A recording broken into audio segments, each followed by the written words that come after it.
Hello. Welcome to another episode of Ancient Office Hours by the Ozymandias Project. Trireme Transit is now boarding for all new and returning passengers. Now departing, present ponderings. Next stop is Ancient Office Hours at a library lost in the sands of time. Hey everyone, and welcome to episode 68 of Ancient Office Hours. My guest this week is Dr. Jennifer Stager, a professor of art history at Johns Hopkins University. Her areas of research include theories of color, materiality, feminisms, multilingualism, ancient Greek medicine, and classical receptions.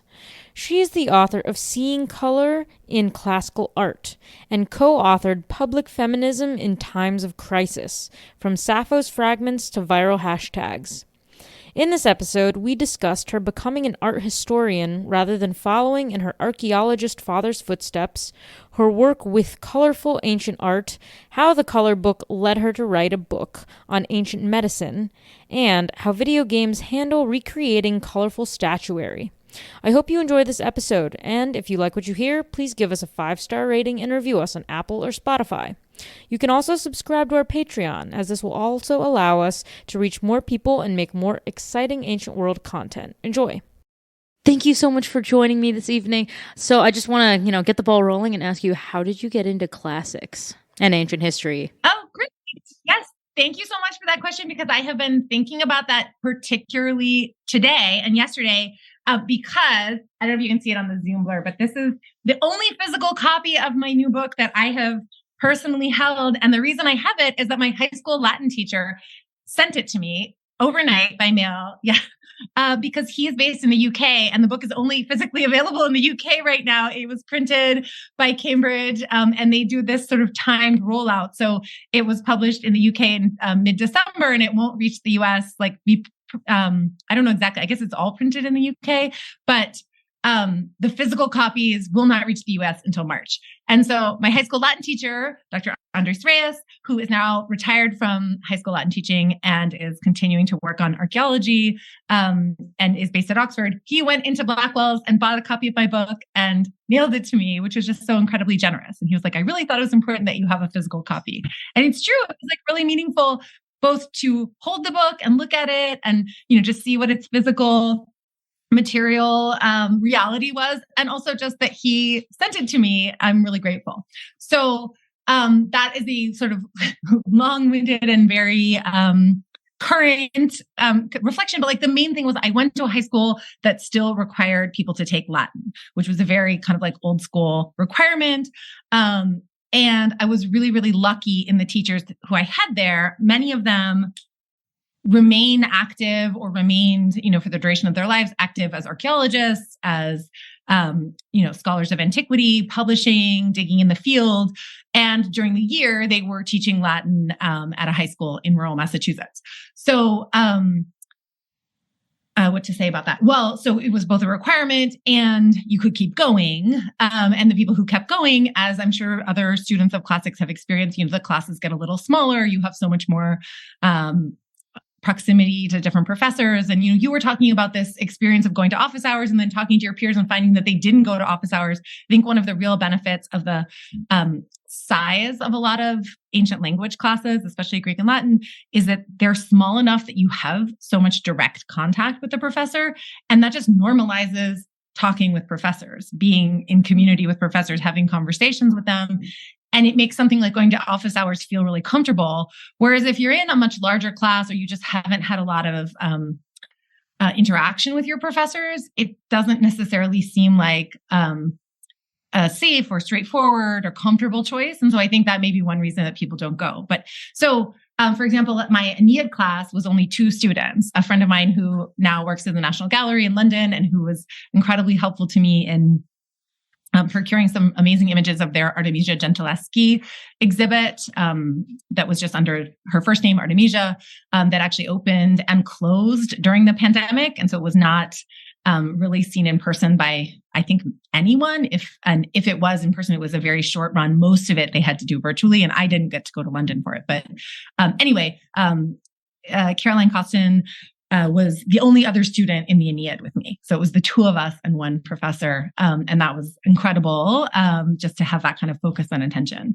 And I also had a professor who recently passed away, Hugh Sackett, who was an archaeologist digging at Palekastro in Greece, who was a Latin teacher and also did additional kind of electives in archaeology. And so I, as a sophomore, enrolled in his archaeology class, which was basically like a cool kids senior class with him. And then me. It was very awkward. And he told me that I was too young to go on the spring break trip. So I didn't get to go because everyone else was much older than I was. But it was my first experience of looking at the material culture of ancient Greece. And I actually did get to travel with him and his wife at a different time, not with the older seniors, but but during the summer, and visit a lot of archaeological sites with them up coastal Turkey, which was amazing. And so these were the kind of teachers, and I think you do find these kinds of teachers a lot of times in ancient languages who went really beyond the classroom, and with whom the relationships kind of endure for so long. So obviously I stayed in the field, which is among the reasons, but I know these teachers to be engaged with students who went on to do totally different things as well. But just like keeping up with them, wanting to know how they're doing, etc. So that was my first experience. And I think there's been a lot of really interesting and important attention on, recognizing the importance and value of teaching languages, at an earlier age. So like middle school and high school, and really validating the importance of those teaching roles.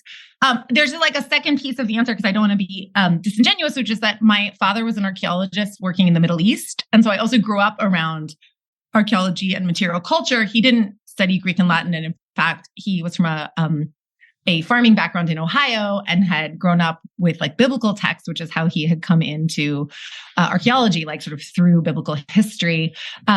And I think there's a way in which for him, because those weren't languages that were taught in his school system, he was really like interested in the fact that this was something that I got to study. It was like a point of difference between our educational experiences, but also one that he like really was interested in and valued. And so I did get to work like most of my childhood on an archaeological excavation in Ashkelon, Israel. And so I got to see a lot of Middle Eastern material culture, some of which is also imported from the Mediterranean, and think about those contexts in a really hands-on way. Although I was like studying languages that were, from the Mediterranean.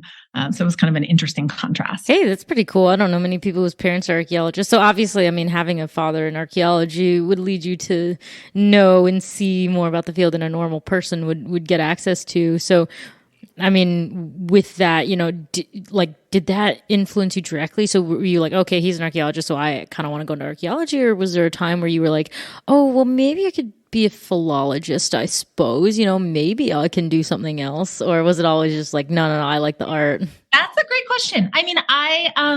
I definitely identify as an art historian. My PhD is in art history. I teach in an art history department, although I have a lot of wonderful relationships with classics and archaeology. And I think that sort of like very granular difference in some ways is very specific, because my dad did not, see himself as an art historian, and necessarily, I think sometimes the types of questions that are being asked of the same material can be a little different in terms of, maybe like fitting a historical moment into a much broader and kind of horizontal chronology, like thinking about how visual material shapes culture over time, and how those objects like recur over time is something maybe more art historical, whereas archaeologically, I think tends to be more of a focus on, kind of analyzing the data around a particular historical moment. I should also say, like, there was a really interesting volume that I got to be a part of that was edited by Chris Watts and Carl Knappett. And Carl Knappett is a Bronze Age archaeologist. Chris Watts is working in the ancient Americas.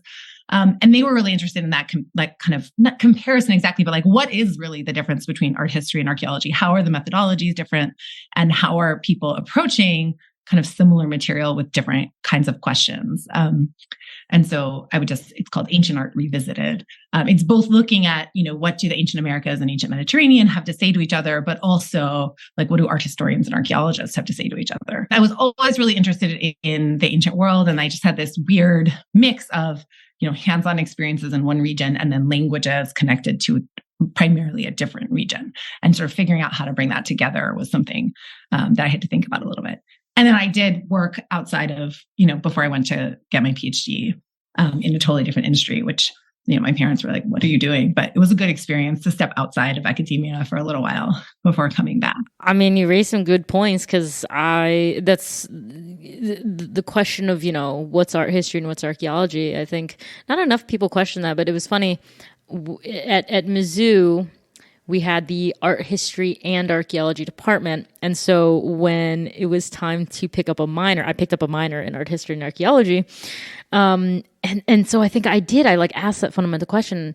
And I think I asked a professor of mine, I was like, well, you're in the department, but she focused on like votive figures at Corinth, right? And I was like, okay, so you're clearly sort of doing Greek art and you're digging some kind of like, where's the art history part? Is it the history of the votive figure itself, or is it like the material?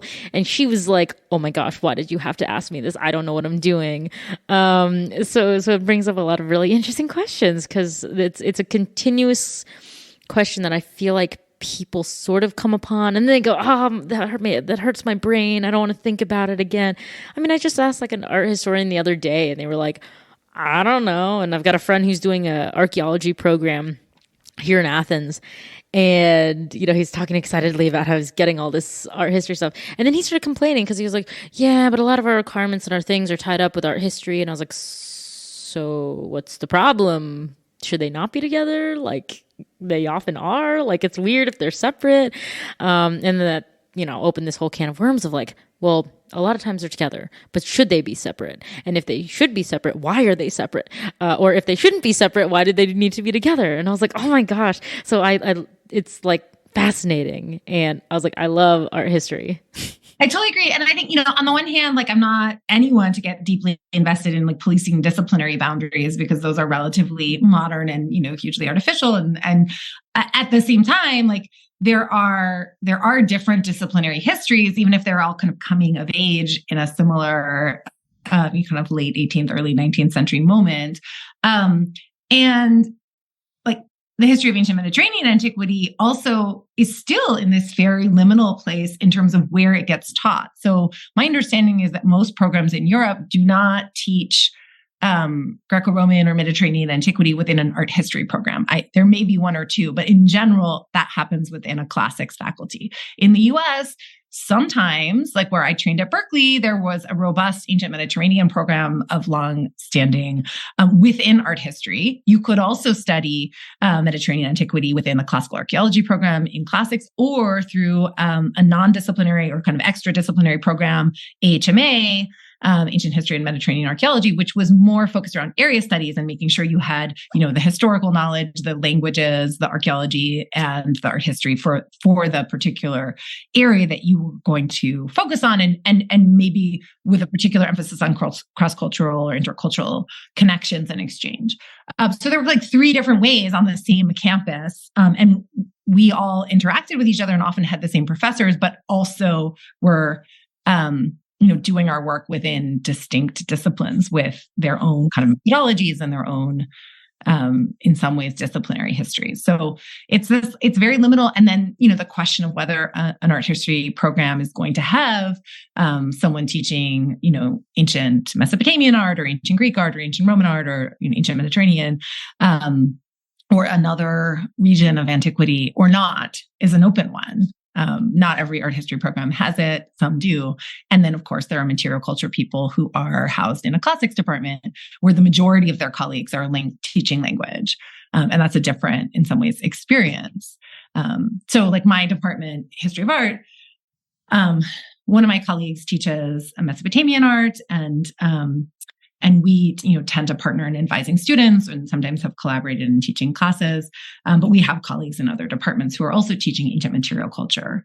And then, of course, we have colleagues in our department who teach later periods of art history around the world. Yeah, I mean, I think if it had been a little better defined, or even if there were just more people at Mizzou, I would have loved to actually pick up a double major. I think it would have been fun to be a double major in art history, archaeology, and classics, but just the nature of the way things went, that didn't happen. I am curious though. So since you did have an archaeologist father and you did have interests of your own, but you were also influenced by that, how did you make the decision to specialize in what you specialize? Because I feel like, there's a lot of options out there, and it's not easy to narrow those down. Yeah, no, that's a great question. I mean, I would just kind of come back to where we started, of that having, because of the language classes, having these really small classes, getting a chance to interact with teachers really closely in high school, and then that kind of carrying into college. So I had a really wonderful mentor, Irene Winter, who teaches or taught, she's retired now, Mesopotamian or Western Asian art. And I did a lot of work with her in art history, but I was a double major in art history and classics. And so I did a lot of Greek literature.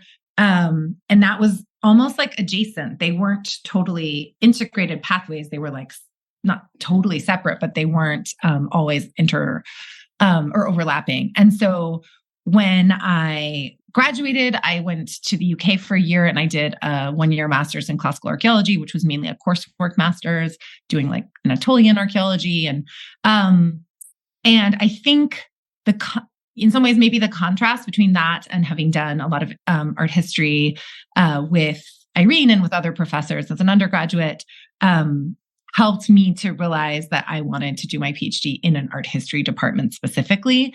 And then once that was kind of in my mind, those were the applications that I submitted. And it was in some ways, limited to the places where there was somebody teaching ancient Mediterranean art within an art history department. And there aren't that many still in the country. I mean, there are a number of really great programs, but it's just not always represented in every history of art department. Yeah, no, and I'm curious because I think I read somewhere that you have focused on sort of color and when it comes to statuary and stuff. So did you have any notion or idea that, that would become a very highly controversial and debated topic? Because I feel like a lot of people, when they hear this, that it's a topic, of contention, they're like, I don't understand this. Like, why should it be? It's just a statue. And of course they couldn't just be this like pasty white color. But when you were getting into it, were you like, oh yeah, this is going to become big and huge? Or were you like, it's just interesting and I didn't expect it to become like a big thing? No, I mean, I will say, like, when I started the project, which was in the early 2000s, it was weird. Like, it wasn't something that people were like, oh yeah, of course you're doing that. And I had to do a little bit of, justification to my committee. And thankfully, my PhD advisor, Andrew Stewart, who recently passed away during an extraordinary career, he was extremely supportive of our independent ideas. He didn't try to redirect us and kind of let us, choose our own topics and direction. And so he, I think, thought it was a little odd, but he was not opposed to me pursuing this topic, which was, kind of about a phenomenon rather than a corpus of material. How I came upon it, though, was really because I had had this early experience of taking the archaeology class with the Bronze Age archaeologist, who was also a Latin teacher with the seniors, et cetera. He taught with black and white slides, like the projected slides, which, pre-PowerPoint. And in that era, almost all the books were printed with black and white images. It was just, there wasn't the financial capacity to print books with color images, and a lot of objects hadn't been photographed in color, and especially objects from the ancient Mediterranean, because there was a kind of presupposition that that wasn't the important part, right? The important part was the shape, the form, the kind of stylistic change over time, all of which could be readily accounted for in black and white photography. or drawings of objects. They go together, like the idea that a line drawing of an object or the black and white photograph of an object can convey all that you need to know. And of course, those are important, really valuable tools, and also important for dissemination of images and their circulation to a much wider population and access. However, they edit out often a very important part, which is the color. And so I had only seen black and white slides. On the one hand, I was working on an excavation in Israel, but we were working on earlier material, so like 1000 BCE and earlier for the most part. And then when I was looking at, 6th century and later material in the classroom, it was in a black and white slide, context. And also we used Gisela Richter's Handbook of Greek Sculpture as a textbook. I later learned, and the current show at the Met, the Chroma show at the Met, does a wonderful job of capturing this, that Gisela Richter, who was a curator at the Met for a long time, was very interested in color and did her own research on color, even in the 20s through the 40s, while based at the Met. However, her Handbook of Greek Sculpture is published entirely in black and white images, as was the norm. So I just hadn't seen the color until I was in a graduate seminar at Berkeley, and one of the slides of the Alexander sarcophagus, which is a sarcophagus that was excavated by Osman Handibey from Sidon and is now in the Istanbul Museum. And it has a lot of pigment still on the outside because it was found in a burial context, which tends to preserve colors a bit more. And so my advisor, Andrew Stewart, put up a slide of a close-up, a detail of the Alexander sarcophagus. And I see this eye, and it was painted, and it looked like the eye of a painting, not what I was used to seeing in these images. And it was like an epiphany. I mean, I know it sounds a little corny, but it's like, wow, how did I never see that before? And I think lots of people have a story of their first kind of encounter with color on ancient Mediterranean art. And it does feel like, wait, how did I not see this before? Because once you see it, then you see it everywhere. And so it was really this disjunction between the black and white slides and the black and white photographs in textbooks, and this moment of kind of encountering a color slide. It was still a slide, color photograph, and how different that looked. And that moment was contemporary with the first Gods in Color show that was put on by the German team in Munich in 2004. So that's when the show opened, and it was their first round, and they've subsequently done, many different iterations, but their first round of color reconstructions on sculpture. So I got to go see those within 6 months of having this, in the classroom encounter. So it was a combination of what I saw in the classroom and then getting to see the exhibit and really think about what would it mean to take on color as a topic. And it turns out it would mean a lot of time and research as it turns out. But I don't think in that first moment I had a sense of, the scope of the question. It was more wow, wait, I didn't see this before. And then when you go back and look at, my Andy Stewart's 1993, I think it's 93 book, Great Sculpture and Exploration, it's also black and white photographs because that was even in the 90s, that was really typical. But he refers to color throughout. It's just many textbooks did that. Many handbooks did that. Many specialized articles would refer to the colors, but when you don't see them, it doesn't register in the same way. And so you can go back to 19th century articles, and they often will talk about a lot of different color traces that were visible on objects that were found in the 19th century. But that doesn't mean that we've incorporated those notes basically into our broader story of the art of antiquity. Oh, I mean, I'm sure. I remember. I mean, I think for the most part, we did have color images by the time I got to college. I mean, we had the nice technology. I was in college. 2013, fall of 2013 through 2018 or something. So we had all the technology. But you know what? It's true, because I think we had one professor who happened to be my favorite. I loved her so much, but she was very old school. She was on the older side, and so people just loved her. But she refused or was afraid of the technology. So she would insist on using her old slides. And so she'd be the only professor in the entire department, or probably the university, who would insist on coming with her box of slides and would use the projector. And so she would use these slides that she'd been using to teach for the last, 20 years, whatever. And a lot of them were black and white. And so I think it's very stark, because then it was I was going the other way, right? So I was seeing all these images of these things in color, and then I see them black and white. And I remember I would sit in that class and think to myself, man, these dull them out. You can't see, you don't get an idea of just how colorful.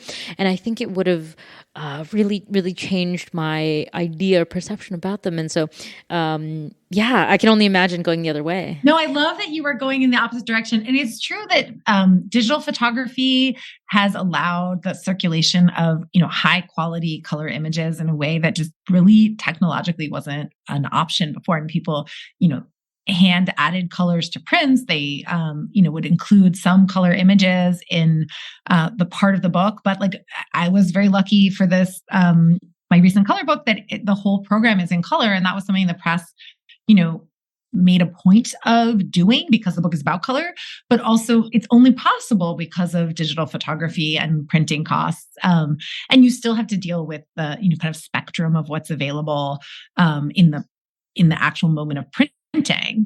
Because I can see some disjunction between the physical book and the digital version. It looks a little bit different because the colors have to be printed onto paper and they naturally they appear different on that substrate. So yeah, but that's really neat. And wow, she held on to the slides for a long time because Berkeley we were committed to slides for as long as we felt we could be. And that was a much earlier transition, but Kodak stopped supporting the technology. So, it was a transition necessitated by technological change. I think also Mizzou just we had some old historic buildings which had the thing with the screen you pull down so that it was able to better accommodate. But yeah, it was just interesting because she was the only one to really use it. And she retired, I want to say a year or two after I graduated. So that would have been 2019, 2020, but it was just, it was very striking, because I would always sort of ask her about it and stuff like that. And, she would say, I've tried the new stuff, but then because of her age, she would always say, well, I can look at screens, but not for too long, because then I get dry eye. And so she just said, you know what, I kind of like how it's a blast from the past for students that it's like high school memories that, I bring the old school stuff out. And so I just said, look, you're wonderful, never change, because this is very different. And we're not going to get this very much later, but yeah, she was using her slides until I want to say 2017, 2018. It was impressive. It was super impressive. Well, it's just really interesting because a lot of times if you talk to students now, no one's ever encountered a slide. So now you have had this, this interesting experience of really being immersed in digital images and also then having a kind of throwback experience of looking at objects through slides and kind of seeing that contrast. So it's pretty amazing. Yeah. And I definitely get to now I get the benefit of, I can sort of relate to my older colleagues who this would have been their experience. So when they didn't start out with all the newest technology and they saw stuff that was older, I'm like, oh, okay, I understand that. But then now also I can look at my younger colleagues or people my age and grade and be like, oh yeah, we had all the technology, we had this and the other thing. So it's kind of fun being able to relate to and see both worlds. It's interesting. So I'm curious about your research a little bit. How did you go about making the decision to specialize in the way that you have? Because I feel like what you're doing is so interdisciplinary. I feel like I see a lot of people who kind of have to pick, right? Whether they're forced into a decision of, no, I only want to specialize in philology and only do this, or I only want to do the material culture part. But in kind of reading your background and your bio, I'm like, oh, this is jumping off the page is super interdisciplinary. So, was that deliberate? Yes, that's a great question. No, I don't think it was deliberate. It's the first thing. One, I definitely primarily identify as an art historian, and that's what my PhD is in. But coming in, that unfolded over a time, sort of to get to that decision. So as an undergrad, I did classics and art history, and I almost did them really separately. I did art history, and at that time I was working closely with Irene Winter and really thinking about ancient Near Eastern, Mesopotamian, Western Asian art with her. And then I was doing classics as a sort of second degree, again, kind of as a separate track. The classes didn't necessarily intersect. The departments where I was didn't really have a huge amount of overlap. But I also worked in the art museum. So all those three things were happening. Like my student job was in the art museum. I was double majoring, but they were kind of separately tracked. And then I did a master's in classical archaeology, which was, very focused on kind of excavation reports and material culture from an archaeological perspective. Then I worked for a couple of years, and then I went back to grad school in art history. And so it was kind of a path of like testing out these different disciplines in small increments and then kind of committing to art history, because at Berkeley at the time, which is where I did my PhD, there were multiple ways, and there remain multiple ways to study the ancient world. So there was a classical archaeology track within classics, obviously all of the philology friends in classics as well. And then there is ancient history and Mediterranean archaeology, which has a couple of analogous programs across the country, but is a kind of combination of philology, archaeology, history, and art history. And then there was art history itself. So I do, I think, align with the interest within art history of, one, a kind of prioritization of the visual material, though not in isolation from the text, but I'm also super interested in the materiality of text, the idea of texts themselves as something that can be studied as objects as much as sort of content, but also the way that art history's focus is not necessarily, we all have sort of subfield expertise, which one could call an area study, but there is a burden to, be communicating across subfields and to be deploying methodologies that are legible to people who work on a totally different region or time, or both region and time period, but across the board are kind of prioritizing the visual material. So that was a long answer, but it was a kind of deliberate decision to find a disciplinary home. But because I came to it through these other disciplines, I think that has allowed me to have a kind of, a framework for stepping outside of the discipline as well. That's awesome. I mean, I feel like it's a good basis to start really adding more to it, which is why I'm curious, because I saw also that you do have a book about ancient medicine, and that's pretty different from art history. So like, where did that interest come from? Like, were you always kind of like, I really like medicine, so let me just figure out a way to study it? No, that's a great question.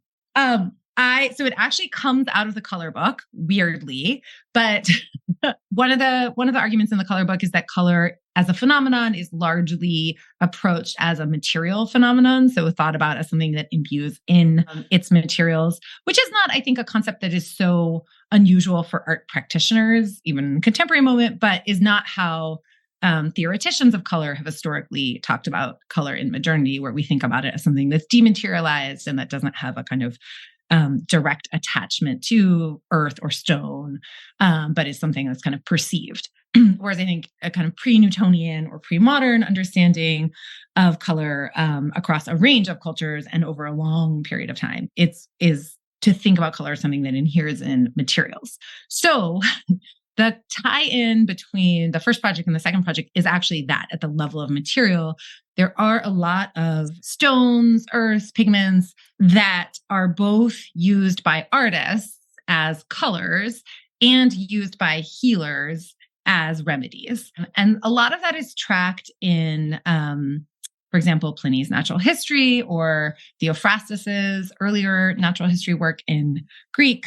So in the color book, I looked at on stones carefully in a chapter that's about mosaic and assemblage as a kind of paradigm for art making. And on stones is about stones across the wider Mediterranean, but it's also about pigments. It's also about glass. So for Theophrastus, there isn't this extremely rigid distinction for what makes something a stone. It's something earthborn, at least in part. I mean, glass is also manipulated with fire. And is a kind of technically an arrested liquid. But Theophrastus groups all of those together. And he also mentions when there is a kind of known to him healing remedy that a type of material can be used for. That's something that Pliny does at much, much greater length in Latin in a later period, but he's definitely drawing on Theophrastus, among others, for his compendium. So there was this like little bridge between the color work and the medicine work, which is a weird bridge and was only visible because of this deep interest in materials. But so then when I started thinking, okay, well, if artists and healers are sharing materials, like what other things are they sharing? So the part of the project that I'm working on right now is about tool use and artists' use of tools and their craft of tools, because they're also tool makers, as something that contributes to early medical practice, that it's a kind of shaping mechanism for healing practices. So I'm very interested in, like, I guess, the role of the visual arts in something like producing or making medicine. I mean, that's so cool, because that's a connection I definitely wouldn't have made, because, I had a great conversation with another scholar who studies ancient medicine as well, but definitely more on the like theoretical side and sort of the medicine and the body. And I just kept thinking the whole time you're talking, I was like, oh, what would make a really great mashup? I would love to hear more about the combination, right, of the sort of materiality of the medicine combined with her more theoretical perspective, because I think that would be something super interesting to hear about. Yeah. Well, I think that is, I was working on this project before the pandemic, but like everything, the pandemic reshaped some of my approach to that project. As it has reshaped, everyone's approach to everything and priorities, et cetera. I also had kind of in my personal experience a fair number of medical, experiences, often as a caregiver, but through my mother, my husband, one of my children, who all had kind of significant medical interventions that I was a part of. So even though that was happening in the very contemporary, I'm sure it was partly guiding my move towards the second project. Sort of think about how did we get to where medicine is today? What are some presumptions that are built into modern medicine that maybe don't, how is that history different from how we receive it? I mean, there is a kind of very, very simplistically, there is a genealogy for modern doctors back to Hippocrates. Hippocrates is given his own kind of genealogy as a child of Asclepius, and that's a very patrilineal history, which is a crafted history, right? And I don't think people would dispute that craftedness, but like, what if you move beyond that craftedness and sort of think about the alternative stories that are there in the record, and then do those tell us something different, I guess, about how medicine unfolds from this kind of inherited textual tradition. Yeah, no, definitely worth looking into more. I do really want to ask, since it came from the color book, though, I'm really excited to ask you about the color book, because I think if anyone has paid attention to classics in recent years, they know there's always these ongoing arguments about the color of the Greek statues and all that. They're not originally white the way we see them sort of now. And yes, they were super colored, and it might look weird if you're not used to seeing that. So yeah, tell us a little bit about your color book, because I feel like more people will want to read it if they know kind of a little background on it. Okay, great. Yes, I hope they will. So this color book came out of my dissertation. And you're right that these questions and these kind of reactions to what we think we know versus what, the kind of abundance of traces of color in the art historical and visual record and the conservation record show us, like that tension is just repeated over and over again. And one super interesting question, I guess, is like, why do we have to keep learning this? Like, we keep relearning this. There are always these moments of surprise and confrontation and friction with what we thought we knew and what we come to see through exhibition, through again, conservation science, which I think has been really fundamental to really closing the case for an it was there, wasn't there, and instead actually getting us to a point where like there was color everywhere. And actually that's not surprising. So why did we live with and work from a narrative in which color was not present? I would also say that question tends to create the most controversy, surprise, debate, specifically when it comes up for sculpture, and specifically marble sculpture. So that is one of the media and kind of materials that are in the book. I don't ignore sculpture, but what I tried to do was to think across materials and media, to sort of think about color as something that is widespread, ubiquitous, and a part of art making, whatever medium you're pursuing. And in fact, because color sort of traverses these different media, it also might invite us to think differently about the barriers between media that we, and this is really an art historical position, have worked from. So that often in the past, one would work on sculpture or one would work on painting, but one might not work on sculpture and painting together, even though sculptors and painters did work together. That's how we get polychrome sculptures. right, is a sculptor or sculptors carving in collaboration with painters, painting, like adding what I am sort of calling an additive color to the surface of the sculpture. So that was one of the interests, was sort of what adding color back does to, how we've thought about art making in the past. And for the ancient Mediterranean, which has so often been, it's a strange kind of position within art history as both very foundational, but also not the central kind of height of art making, right? It's a sort of stepping stone too. If you look at like Art Historical Survey as a lot of ancient art, which in the US is often studied within an art history department, but in other countries is often studied.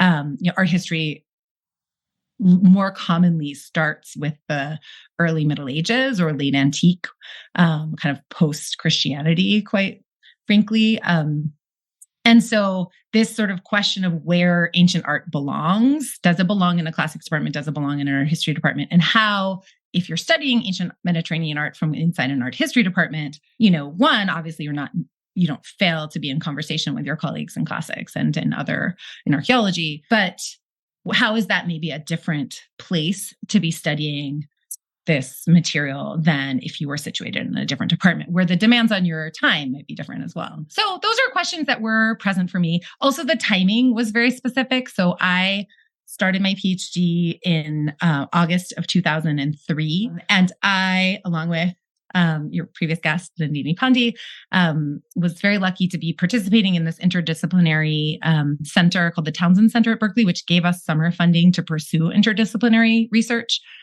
for 3 different summers. It was 3. And we also kind of came together over the course of the year. So you were in community with PhD students who were in different departments, and you had some support to do different projects over the summer that were related to, interdisciplinarity. And that first summer, the summer of 2004, was the opening of the German color reconstruction show Bunte Götter, or Gods in Color, which now has traveled, all over the world. I don't know how many iterations, but certainly it's been in Istanbul, in Athens, in Copenhagen, in New York most recently. So San Francisco in 2016. It was briefly in LA in 2008. It was part of a show that wasn't explicitly their reconstructions. It was called Like Life. No, sorry, Like Life was at the Breuer. That was a show in New York, but it was called Roberta Penzanelli curated it. I can't remember the title of the show from 2008 at the Getty, but just to say that this set of reconstructions of Greek and Roman, primarily marble sculpture that they're reconstructing on plaster replicas using historical pigments, has had a huge impact on the field in terms of allowing the wider public to visualize this material, and also on scholars, giving them a kind of foothold for responding to or integrating their research. And I think it has been vital. And they're very clear that they're coming out of a long tradition of their PhD advisor, Folkman von Greve, and scholars before him. And certainly there were widespread debates in the 19th century. So there is like a long tradition of working on this. At the same time, for me as a graduate student, where I was, had this same experience of surprise at encountering color in an early seminar, and then got to go to Munich to see this first iteration of the show, and was honestly shocked at how popular it was. There were like lines out the door to go to the show, and that wasn't something you saw regularly with ancient Mediterranean art in museums at the time. This was at the Glyptothek in Munich. So it made a big impression. And also I was interested in why this was material that I hadn't seen, which isn't to say it wasn't there, but I hadn't seen it in the material culture that I was studying. I hadn't thought about it. And so I wanted to know why I hadn't thought about it up to that point. Yeah, no, I think it is shocking. I mean, obviously there's a difference between like more contemporary art and then ancient Greek art with color. But it was funny because I remember my first reaction when I first learned about these statues actually being quite colorful. I had just finished either seeing or reading. No, I think I went to see. It was a Keith Haring exhibition.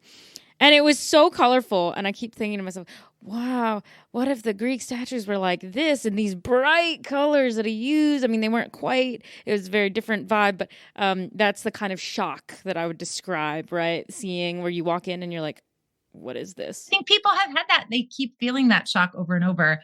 and are interested in or provoked by that feeling, which again, to me felt like something worth analyzing and studying.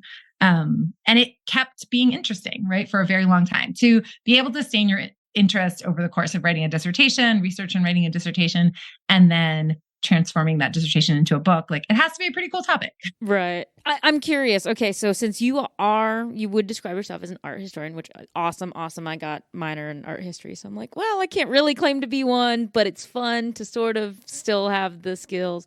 When you watch like movies and TV shows or anything that depicts the ancient world, does it bother you that like half of the ancient things, I mean, and it depends on what civilization, of course, you're watching. It happens more with Egypt, I would say, not so much like Rome. Sometimes Greece, it'll go either way. But does it bother you when it's like, for whatever reason, they don't choose a time period where like art is its most beautiful at its height, and so then you just see like random falling apart, crumbling monuments that are like half destroyed? Does it like grate on you and you're like, no? I mean, no, but only because I don't have like I don't have a deep like aesthetic attachment to this period. I'm interested in it intellectually, and sometimes I find the work incredible, and sometimes I find it really not.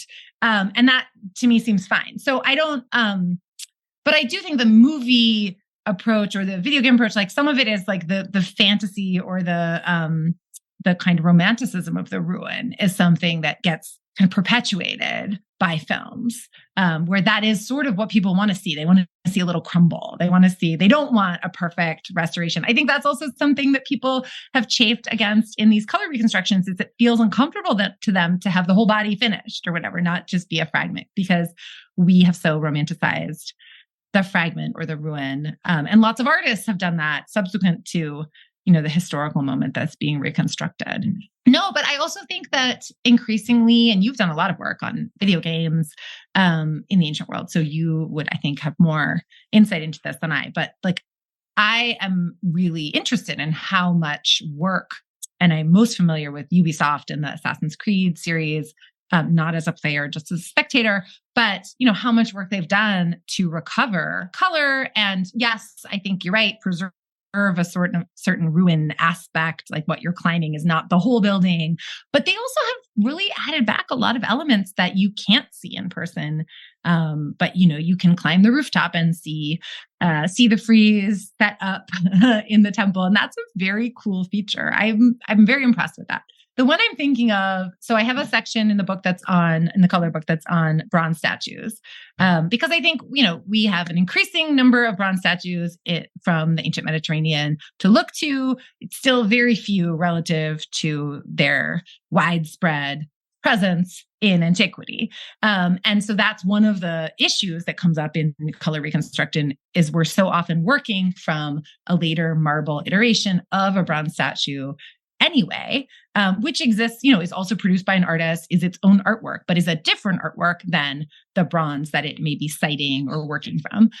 Those bronzes often had inlaid eyes. I have an area in a book where I'm really interested in kind of philosophies of vision and the production of inlaid eyes, which are like these little micro mosaics of eye parts, and sort of how art practice might contribute to philosophical thinking about vision and seeing and being seen, which you can only get to when you recover the inlaid eyes of bronze statues. So you have to have the bronze, and you have to think about those vacant holes. That is what we most often encounter if we have a bronze head in the first place, as having been filled with these fitted together materials that make up an inlaid eye. So all of that being said, in Assassin's Creed Odyssey, when you get to Delphi and you see the charioteer, whose inlaid eyes are still physically intact. Like if you go to Delphi as a, not in the game, but in real life, you see the statue and it has its inlaid eyes still in the bronze.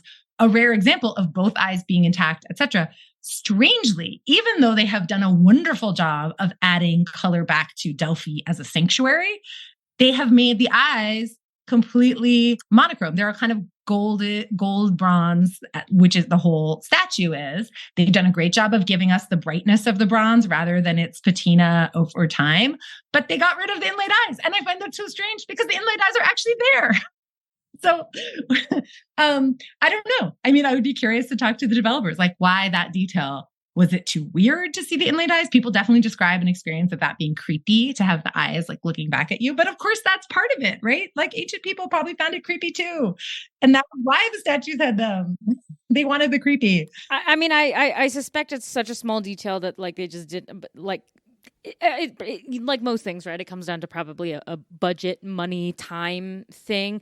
But, yeah, so I have a lot of problems with a lot of the temples are basically cut and paste. They're not the original friezes and like the pediments are all wrong. But it is funny because some of the deliberate choices, like when you're running around the Agora, I noticed that they perfectly reconstructed based on the body of research we have. The Stoa Poikile. It's literally the way that it is described in all of our, I was like, because I walked past and I was like, that looks like the Stoa Poikile. And then I was like, no, that can't be. Right. So that makes me think that they're in a way that their sources are more like maybe a little more text-based, right? Because maybe, I mean, I know they often make experimental choices in things like these games. You see the same kind of pattern in Assassin's Creed Origins for ancient Egypt. They went with the Jean-Pierre Houdin theory for the pyramids, which I was like, oh, you went with that one? Okay, fine, interesting. So yeah, I don't really know what goes into the decisions. I mean, I know they have a historian, but still, I'm like, does she make the decision? That's a great question, and like that points to something within the space of making the game that I think is applicable more broadly for art making. Is super interesting to me in general. Is this idea of like, we often talk about one artist or one expert or one author, but the truth is there are a lot of people who are making decisions that lead to something being made. So the game is not, yes, they're consulting people. Yes, but as you point out, there are budget constraints, there are design constraints, there are time constraints. All of that is also impacting what the final product is like. And I think that's true of ancient art workshops too. We're talking about like, where can you source the stone? What can you afford? Who is available to transport it to where you need to work on it? Who's available to work on it once it's transported? What skill set do they bring to the piece? And then, what happens after it's made and for whom? I mean, it makes for nice little surprises for classes, for historians, I suppose, because I guess it leaves you guessing, oh, I wonder what they're going to get right. I wonder what we're going to see that I don't like. And then you see like the random thing that you're like, I love this. This is such a small detail. And then you see the big thing and you're like, but you missed the big thing. So it's very funny. I mean, like at Delphi, I love how they've set up so many objects. Like it's a populated space. You get this sense of how teeming with objects the sanctuary is from the game. So like, and I mean, to that, in that sense, it's a success, right? Like just like a reconstruction exhibit, just like other people's digital reconstructions, they're a success because they produce a response, right? We think about what we're seeing in different ways. And I guess the only complication to that sense of, all of these possibilities being successes because they make you think is that they can also, become the new narrative. And where film, I think, has played a role in that. And I've just heard this feedback from students. It's like who they cast, right? So who gets cast in roles, which, as we know, is also a subject of public debate. But, because and this is the person who I've heard, students refer to on multiple occasions, but like, because Russell Crowe plays Gladiator, there's this assumption that, that Romans, one, look like gladiators, that's one example of what a Roman looks like, et cetera. But also that they might be kind of quasi Australian.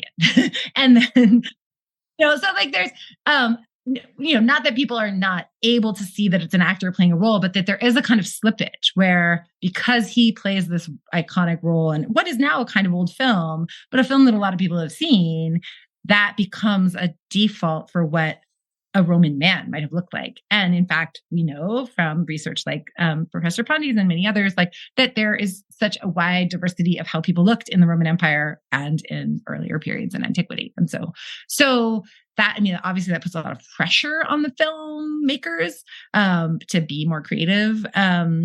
than they have historically been in terms of how they cast things, but also just to acknowledge that it has a real impact on what people allow themselves to see. And that in this moment, people are much more likely to see a film or play a video game than they are to read my color book. Or not even necessarily, unfortunately, but just like acknowledging the power that these creative spaces have in terms of how people think about history is important. And podcasts have a huge power too. Like people listen to podcasts all the time, and in increasing numbers. And so recognizing that is also a pathway to to inviting people to think about history in the past as it shapes our present. That's true. I want to keep talking about the media stuff, but I know that you and I will be here until we're 100 years old because there's so much to cover. So I will try to make it snappy and ask you just one last fun question, I suppose, before we have to move on. But out of all the different media adaptations out there that you've seen, do you have a favorite monument or like statue or something recreated that you think has been done really well? Okay, I'm going to punt on it slightly and not commit to a specific reconstruction, but just to say that I think the work that Monument Lab is doing right now to really think about the idea of monuments as such and like what makes a monument, what should make a monument, how to think about monuments in history, that is, I think, really vital work. And the question of whether, what historical monuments should be preserved, what time periods of a particular historical monument, if it's ongoing, should be the focus of attention. I think those are very interesting questions that, again, kind of Monument Lab, which is focused on our current landscape of monuments, it's also inviting us to think about historical, deeply historical monuments. And, and also not to pursue a kind of utopian vision of monument making is always political. It's always about preserving one narrative, often at the expense of other narratives. And so ancient people did that too, right? Like some of their constructed narratives are produced in and through their public monuments. And part of our job is not just to preserve and amplify those, but to critique what they chose and what the legacy of those choices have been. And the space where I see those conversations as particularly active is the Acropolis and, what historical moments of the Acropolis should be reconstructed. How do you decenter the 5th century, given the long, long history of the site, while also recognizing that the Parthenon is kind of the building that most people are coming there to see, and that it was built in some ways with that in mind. And related to that, I would say, where I close in the color book with the Nashville Parthenon and thinking about the way that a site from antiquity gets transposed into other places. And Dani Ortiz, who did her postbac at UCLA and who's now at Hopkins, working with me, she has done some work on a monument in Athens that has been replicated all over the place, including in Scotland in the 19th century and in the United States. Lysicrates Monument. Thank you. Sorry, it was just at the edge of my mind. I think, some of her work in tracing out the iterations of this monument is also really intriguing. Like, why does this form that has a very specific meaning in one historical moment go on to be integrated into, public civic building facades, into religious facades in vastly, vastly different territories? And sort of similarly, why does Nashville end up with a replica of the Parthenon? That's roughly to scale.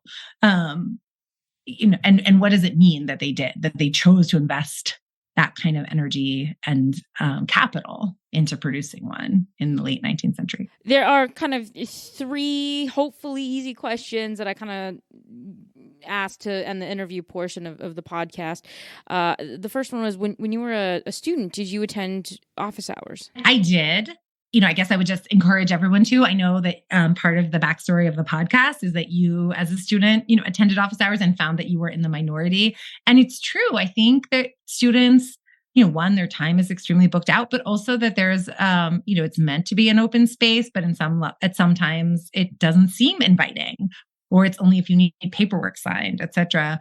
But the reality is, professors are human beings, and face-to-face human contact, or Zoom-to-Zoom face-to-face, however we're constructing it, is a really vital part of these engagements. And also, the humanity of what we do, right? Teaching, researching, all of it is about, at least to some extent, humanities engagement, even if you're working on, beyond the human or the non-human in the past, it's often still related to ideas about humanity more broadly, but also just recognizing that what we're doing as people in the world, and it doesn't really exist in isolation. So coming to office hours is a great way to humanize professors, also to recognize that as humans, they're very fallible. I don't know that there's as much a mystique around the job anymore, but in the past, I think that office hours sometimes didn't seem as inviting. The door is meant to be open, right? It's meant to be open to build a connection and to learn beyond the kind of more scripted space of the classroom. I really, really, really benefited from work with professors as an undergraduate. I was super lucky, even though I said in the beginning, that my art history track and my classics track were kind of separate. They were, but I had very strong mentors in both.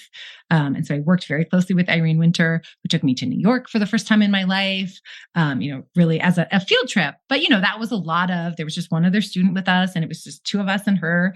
And I remember she very explicitly told me, pay $1 when you go to the Met. It's a suggested fee. You're a college student.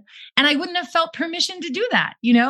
I would have felt like I had to pay whatever their posted ticket price at the time was. Now I know that their ticketing has shifted a little, but at that time, everyone was, it was a voluntary fee. Now I think if you have to live in New York for it to be free, but there was something really empowering about that advice, which has nothing specifically to do with Western Asian art in antiquity, but is a great, sort of tool of permission. And because of her, relative authority and mentorship, I could hear that advice from her, and I could give them $1 and walk through the gate and feel kind of empowered in that moment. So that was really important. And then she was on leave my senior year when I worked on my thesis, and I worked very closely with Albert Henriks, who, may he rest in peace, who has since died, who was a Greek professor. So really working on the language side with him. I was working on an object with imagery, but it had inscriptions in Greek and Phoenician as well. And he was wonderful. I mean, he really made incredible amounts of extra time. It's actually, now when I think about it, it's almost inconceivable how much time he was willing to devote to, working through the epigraphy with me and all the laborious German scholarship that had, looked at this funerary monument in the past. I don't know. Both of those relationships, which were separate relationships, there wasn't a lot of overlap between the two of them as mentors, but they both really did serve as mentors. They were vital to me feeling, a sense of active participation in the field. Yeah, everyone should go.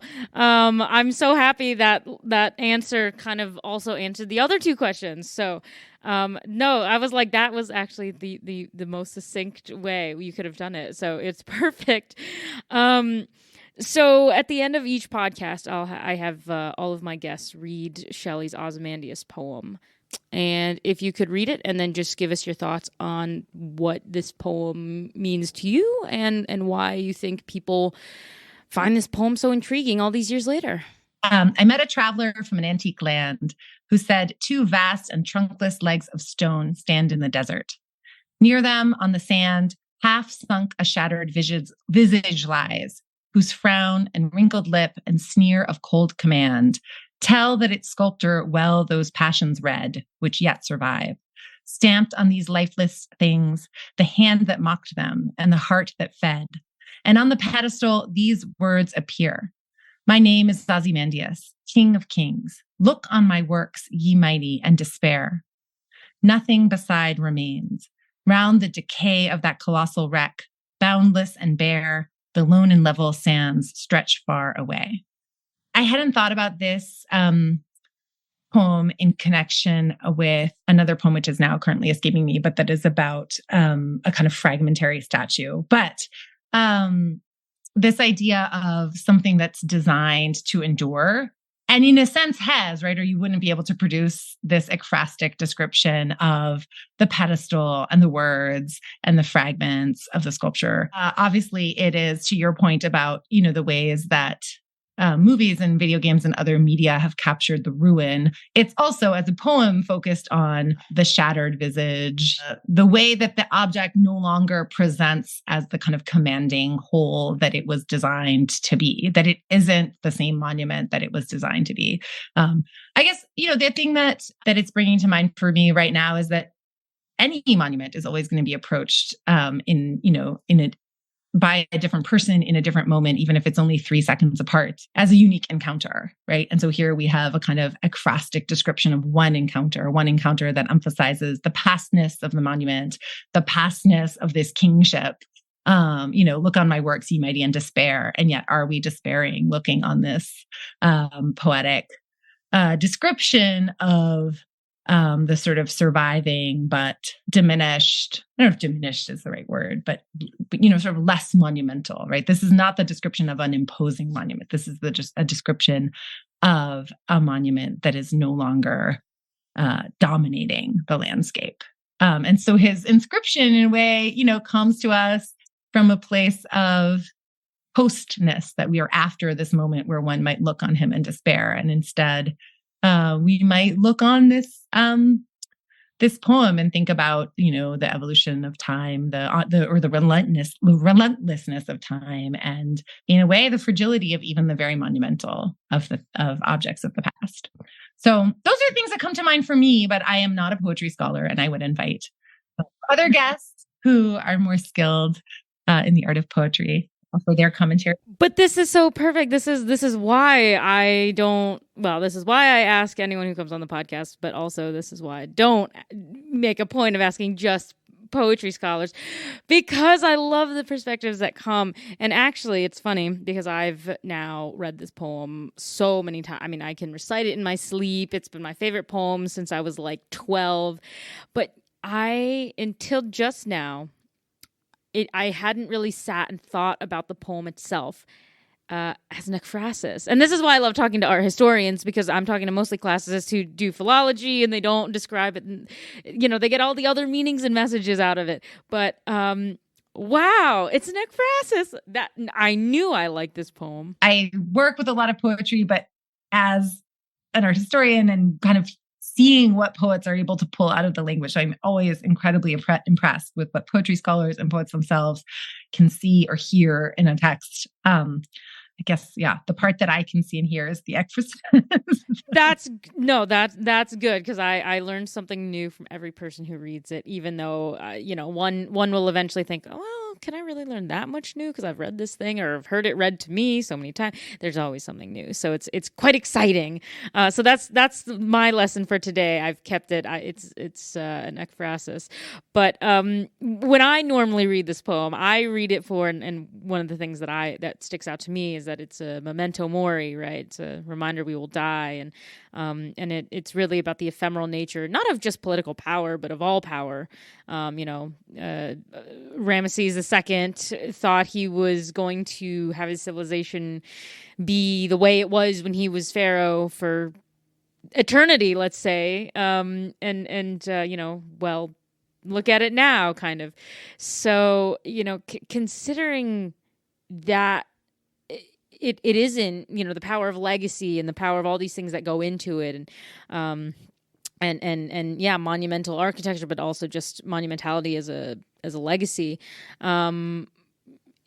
Thinking about what happened to him, and then if we consider our contemporary society today, right now, do we have a modern Ozymandias, something that we think is kind of gonna be around forever, stand the test of time, but honestly, if humans, let's say 500 years from now, are they going to think the same thing? Or are they going to look back at us and be like, that was a bit crazy? Yeah. I mean, I think that's a great question to leave the audience with, maybe, Lexi, because I would venture that at this moment we've seen enough Ozymandiases or enough ruins to know at some logical level that nothing endures.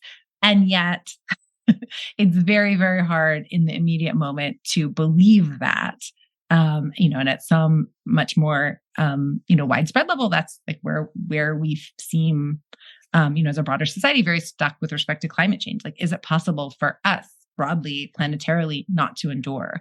Well, surely it's possible. We have a lot of scientific evidence that it's inevitable. And yet that's not how we move through the world on a day-to-day basis, or most of us. And it's such a struggle to figure out how to get to collective action to try to slow down or reverse that process. And so I think some of that is that, like, yes, we recognize that the monumental will not endure forever, because we have seen over and over again how fleeting such, purported endurance is. In the moment that we make a monument, we have to briefly kind of imagine that it will endure. I mean, I think that tension is always present. Yeah, no, I would agree. I mean, it's a hard question, but that's why I leave it for the end, because it's a great question. I hope that we'll just get people thinking. And I hope that the audience always comes up with cool new things to think about it.